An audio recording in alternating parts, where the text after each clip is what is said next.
Hello and welcome back to On Air with Dr. Pete. I'm your host, Dr. Pete Economo, and I hope you're able in May, this Mental Health Month, to get some insight around how important mental health is so that we keep these conversations going. Today, you always hit some bumps, and today is going to be a bump. And so warnings that we're going to talk about suicide. And so if that is triggering, please, tune off and go to another podcast. Because there is immense pain and loss in the world. And as you've heard me say it many times, tragedy is inevitable. Suffering is inevitable. Death is inevitable. But when it happens to us, it's how we choose to handle it that makes us or breaks us. And so my guest today is one of a couple. And I'm happy to have Samara here because she's in California. And they're an amazing couple, her and Neal. And they lost their beloved son, Anthony, to suicide last year. And Anthony was an incredible young adult with a bright future ahead. And both Neal and Samara are here to share their deeply personal story with us. So thank you, Samara, for being here to talk about your son, Anthony. Yeah, thanks for having me. Yeah. I know that this is a really important work. And, no matter how long we do this journey, it's just so... the healing never ends, the way I see it as a psychologist. Right? Yeah. I mean, for you this year, this was just last year. So you're already out here doing this work and talking about it. I mean, how has that been? Yeah. Well, it's been raw and real. And, just kind of the way it happened was, after he committed his suicide, initially he was resuscitated and was then hospitalized for 9 weeks. And during that time, he had sustained severe brain damage. And we were pretty hopeful the whole time that he would, have some quality of life. And so what happened during that time was we were surrounded with community and people gave us a voice, and we were just kind of cracked open. And so I think often what happens in suicide is that there's so much stigma and shame around it that people don't talk about it. Yeah. And because of how it happened with his situation, we were kind of, exposed right away. And I think given an opportunity to be vulnerable, but in a safe way, with a community that was really supportive of us. Yeah. And so it's just been a continuation of that journey. I mean, obviously there's tremendous pain in it, but there's also this transformation that's happened of turning our pain into purpose and sharing that message and being vulnerable and talking about it and finding that the authenticity and that by the nature of us coming out, that people are also finding courage to share their stories. And in that is where the healing happens. For sure. You mentioned community. So you already had that around you, or do you feel, you said something about how the suicide community. So do you feel like there was both things happening? It was kind of in our personal, family and location community, and just sort of through our network of people that we worked with or that were kind of connected to us through, spiritual avenues. What kind of spiritual avenues? Just because, again, I think this will help people too. My husband was in a spiritual mastermind. He still is. Nice. There was a woman in there that kind of brought it together. We were also part of the Chopra Center. And so we had a large community there. My husband worked for Tony Robbins. So he had kind of an expansive group from a few different networks, just within our local community, from our kids, involvement as you deal with, sports or activities, camping groups. People came from really all over the world. And there was a ripple effect that happened. We ended up doing these prayer circles once a week that were non-denominational, and it gained momentum, and then people were joining that we had never even met. I mean, people that just heard his story, heard our story, and were so moved by it. And then it became this powerful movement. That's why, what we're doing is we call it the EndurANT Movement, because it's really gained its own momentum in life, and it's his story and it's his spirit that are driving it, but it's really a collective effort of a community that, we didn't ask for. We weren't like, it just happened. Right. But then there's been this beautiful, like, synchronistic, effect where we're depending on the community and the community's depending on us, and it kind of works symbiotically. Yeah, so we're going to get to EndurANT. I want to hear all about that. And I love you said pain to purpose. And so, I know you told Lee, the producer, that, you were as an open book and it's raw, like you said. And so I really appreciate that. So tell us about Anthony. I mean, what energy is he bringing into EndurANT? So me having never met him, what would I know about him? Yeah. So he went by Ant. That was his nickname in 6th grade. He told me, I want my teachers to know, I want everybody to call me that. So we officially changed his paperwork to Ant. Oh, cool. He was high functioning autistic, on the spectrum. When he was 4, he was diagnosed with anxiety, but very bright, super intelligent, reading well above his age, very high IQ. We got him into some social groups early on because we could see that could be an area of struggle. And he really excelled in it. He became kind of an expert and kind of went above and beyond. And so he appeared in such a way that he had, a huge social network, very popular. He was achieving at a very high level in school, excellent grades, APs. Yeah. He was his AP Physics 2 classmates would joke about how, since he wasn't there, the bell curve had dropped. But he also was very active. He did Spartan races. He had just completed the Catalina Marathon, and that was training to do a Spartan marathon, which is, these heavy endurance races with obstacles. He had done the half marathon. He wanted to go into the armed services, services. I think he was thinking of going in as an officer, so he was going to go to officer candidate school. How old was he? He was 16. Wow. Yeah. But very driven, entrepreneurial. Obviously, he had lots of businesses. So from the outside, looking in, everything was really going in his favor. He had 2 jobs. Like I said, his Etsy store. I mean, just so many things. But, my husband has been on a few other podcasts. So this is my first time actually, but he shares a lot about how he had, it's like the art of achievement without fulfillment. And so he was constantly striving for more. So he was achieving, but never really pausing and relishing in the fact that he had done something. It was like kind of looking for more. Yeah. He hosted parties.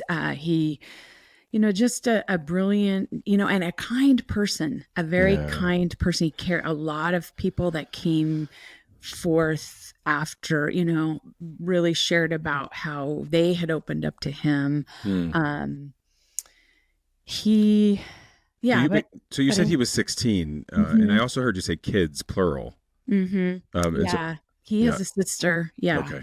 She's 2 years younger. 2 years younger. Okay. And so, she's part of that community, I'm imagining, of healing. And would you? For sure. Yeah.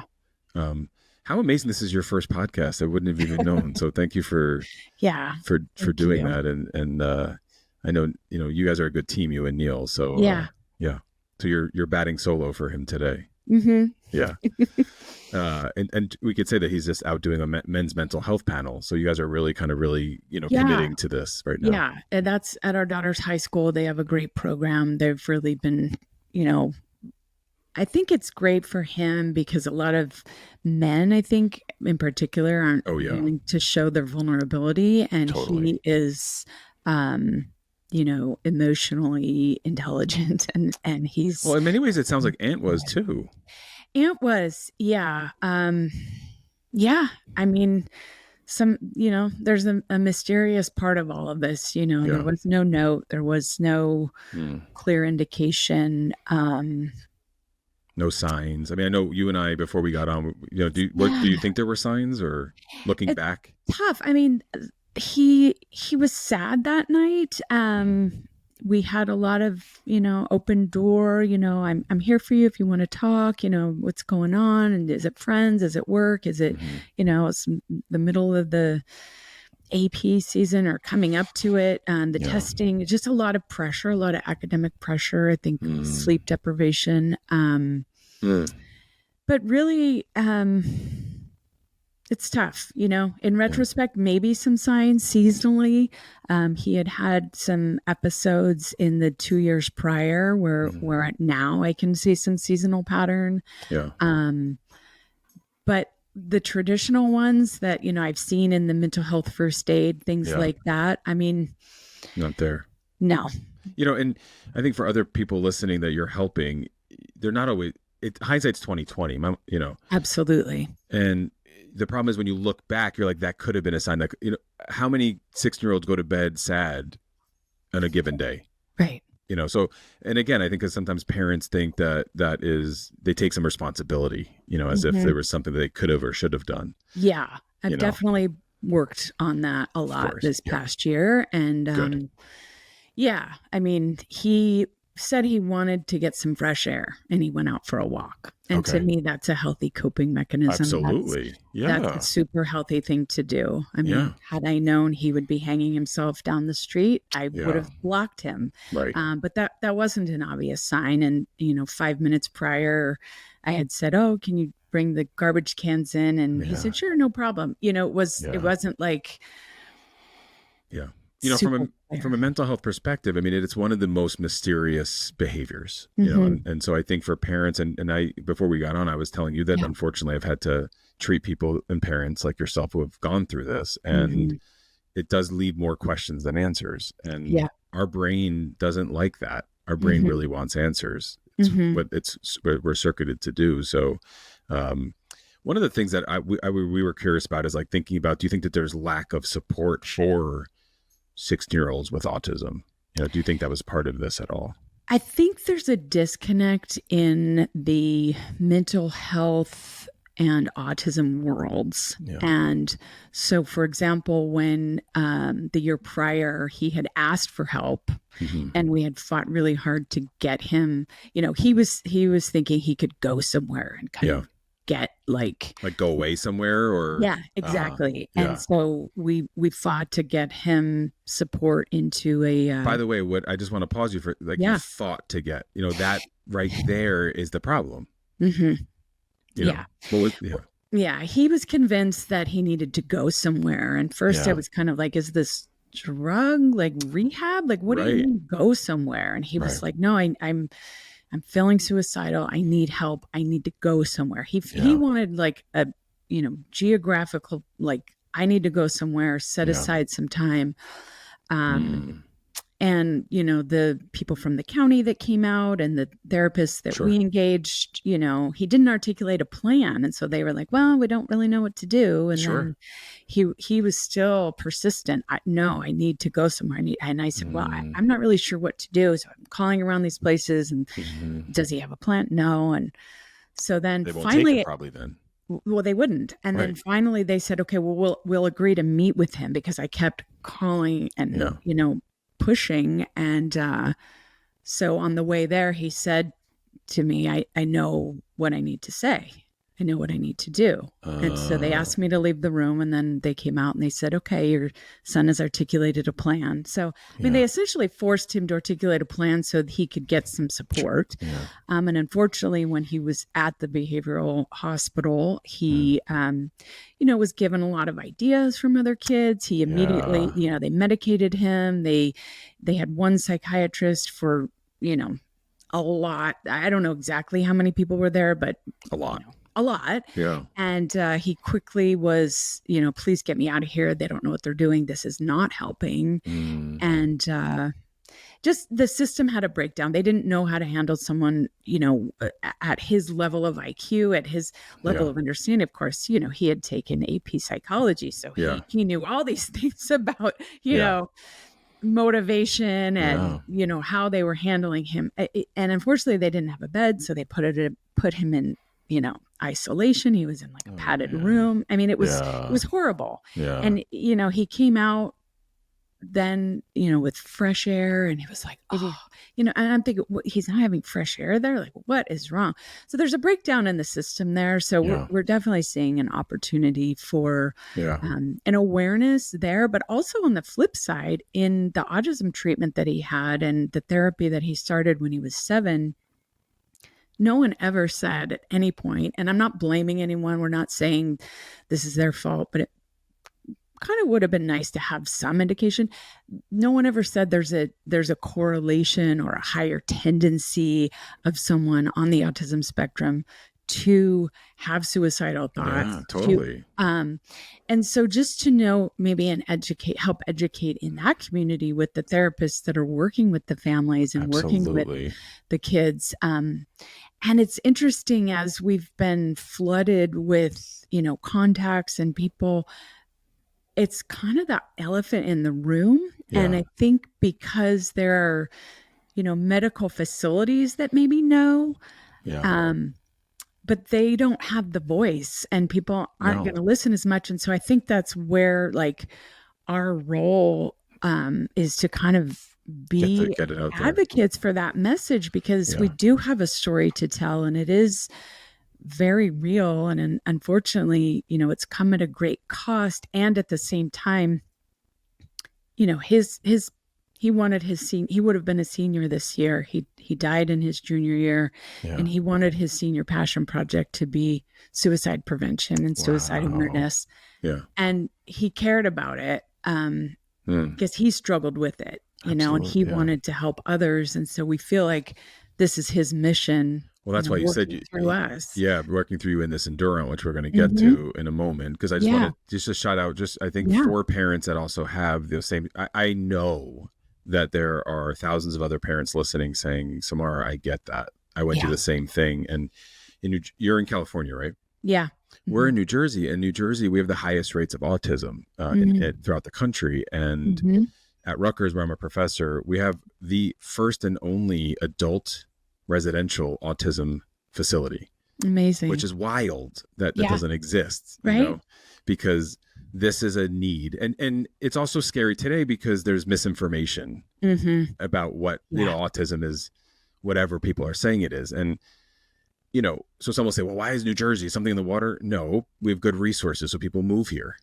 Right. People come here because like you, Samara and Neal, you guys struggle to find treatment for ANT. And so people will go to places where they can get it because as you feel so helpless, and you guys were doing everything you could do. And so this is ANT's senior project. So tell us, I know you said it's like rooted in love, compassion, and spirituality. So tell us about EndurANT. Yeah. I mean, the treatment really is awareness. And that's, the psychiatrist that's joined our board that's done a lot of research and advocacy for high functioning autism and suicide, and the relationship there really has, Dr. Gupta has leaned in with us, and it's really about awareness. The vision for our movement is, we imagine a world where all youth and teens, including neurodivergent individuals and their families, thrive with early support, inclusive systems, and meaningful opportunities for healing and post-traumatic growth. Lovely.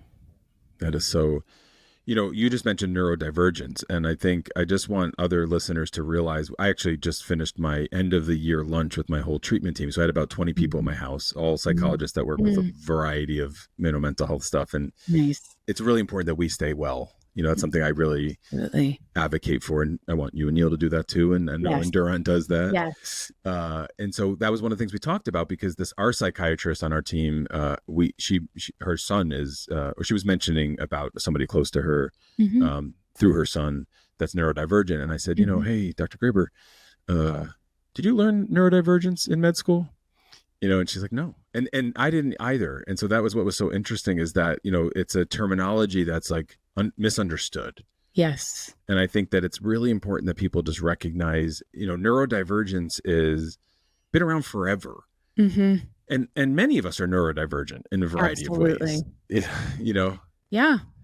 So Totally. I think it's And that's important. why it's a spectrum, right? Yes, And exactly. it's like, don't we all have Of course. things? Now look, And so right, that's, because it's OCD or ADHD, and a lot of these things are comorbid. They present with mhm, other things. Someone's not just autistic, and right. that's we've shifted to that language. When I was trained, it was a person with autism because we tried Hmm. to take away the power of the identity of the diagnosis. Now we say it's an Hmm. autistic person. It is part of their identity, Hmm. but it's just Yeah. one part. They could also be suicidal or have interpersonal issues or be Right. brilliant, Right. and have OCD. I mean, there's a Right. variety of the spectrum that people can present on. Yeah. Part of it is, that we're learning is the labeling of calling it a disorder. And that's Correct. something, Well, going that's the through. insurance company, unfortunately.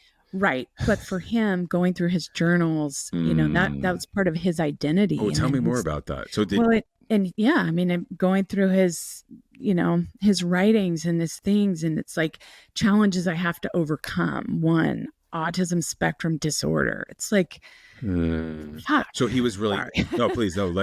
You I concur. mean, but Yeah, for us, it's like, yes, that could help us get insurance, which I could help us know. get treatment and help him. Yeah, But then it's a label that we're putting on him and saying there's something wrong with you. And right. really, there's nothing wrong with you. Your brain No, is brilliant. And right. I feel like the neurodivergent community they're more evolved than we are. And it's like, Absolutely. and I feel like I'm neurodivergent too. And I think if he could see that and see, oh, and anyone, feeling that way, I'm Yeah. not alone. No. There's so many like me. And instead Yeah. of looking at it as there's something wrong with me, of like, no, this is something that's awesome about me. My brain works differently.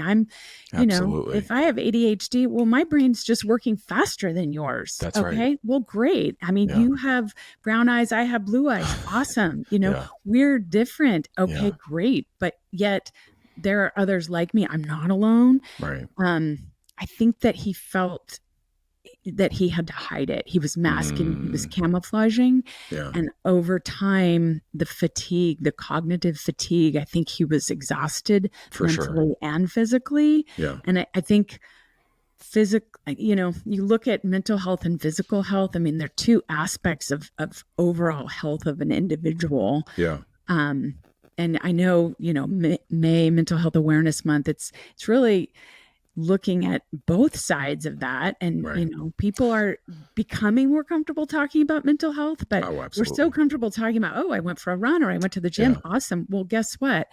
I declined a meeting and I went for a walk. Yeah. Well, good for you, because you're prioritizing your mental health in the Yeah. same way that you would drink a glass of water or go to the gym. I mean, I love that you said. I mean, there's a beautiful marriage between the two, and the thing is, it's not individualized, and it is systemic. It's not, wellness or physical mental health, and like you said, canceling a meeting to go on the walk.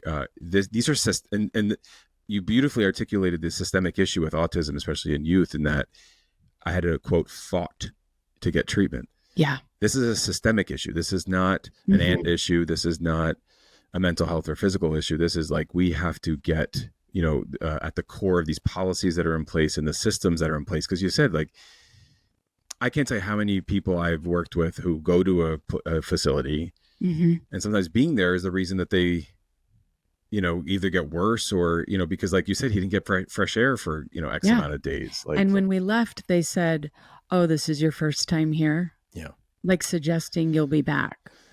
Well, right, guess what? yeah. We're not back because he didn't make it, Yeah.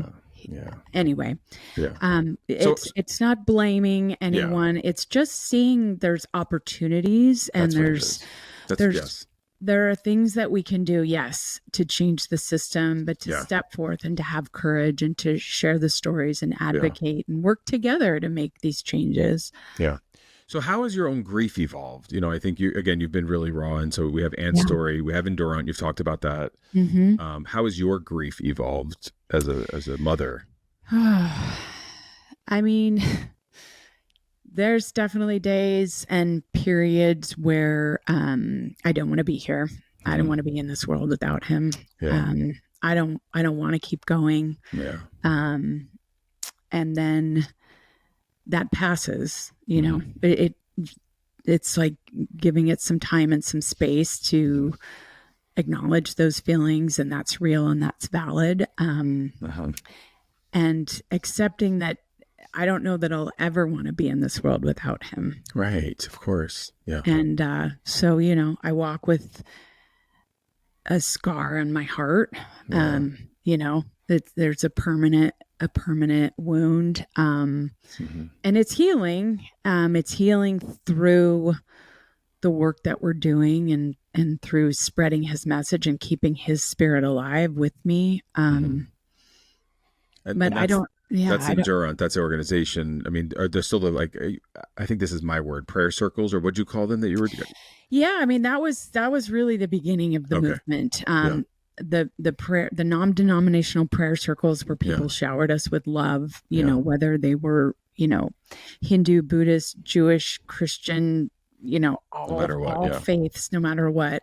That started it. And then some of his friends said, we want to start a mental health club at our school. And then our daughter said, there's a word, EndurANT. She's loves English and wordsmithing things. And, someone who is endurant overcomes adversity and challenge. Wow. It's not an adjective we really use in our language, but it is there. It is in the dictionary. And then, it works with his name, with Ant. And so, and then it is a movement. And so it's all come together in a beautiful way. And honestly, we feel like we're just kind of being led, through this. And, I mean, we're grateful for the support of the community and just keep stepping forward.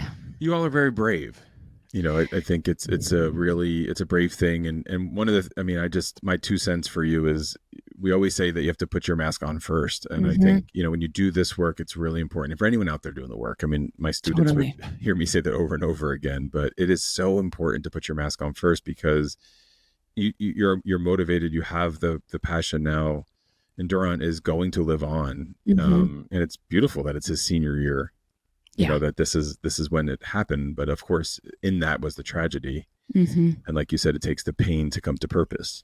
And so maybe this is the purpose. And so now you all are doing that and, in that way. So I really appreciate it. Now, are you also kind of like creating safe spaces, or, you've talked a little bit about that for others that are struggling or. Yeah. So we've had some teen mental health events, and we really are encouraging teens who want to help with mental health of their peers to kind of step forth. And we're really seeing kind of a club aspect at schools, as that's a really organic way for them to support one another. And then we have tools. We also just today have launched the EndurANT Show, which is a podcast that'll feature experts as well as giving a space for teen voices, because we feel like it's really important for them to feel seen and understood.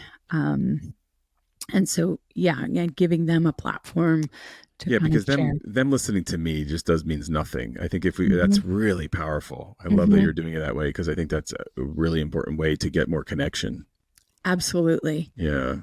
That's important. I think that's really important. And so this is, I think people, if they want to learn more, probably to give any donations, EndurANTmovement.org. Yeah. EndurANTmovement.org. It's our nonprofit.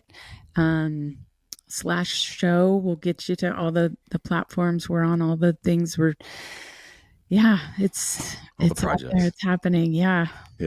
Well, thanks so much for doing the work. I think it takes a village, and as a psychologist, I'm really thankful that Samara, that you and Neal are doing this, and inspiration to so many people, because this is really a parent's worst nightmare, and honoring your son's life in the best way possible. So thank you so much for doing that. Absolutely. Thank you. Thank you for the opportunity. Nice to meet you and be connected with you. Absolutely. Yeah. Thank you. Thanks. So thank you for listening at home. Rates of death by suicide among teens and adults have increased more than 30% since 2000 in the United States. And an estimated 800,000 people die from suicide worldwide each year. These are alarming statistics, and one that I know that we can change. It's my mission that we can bring you incredible organizations just like EndurANT So head over to EndurANTmovement.org, help support those struggling, and I urge you all to find your additional resources.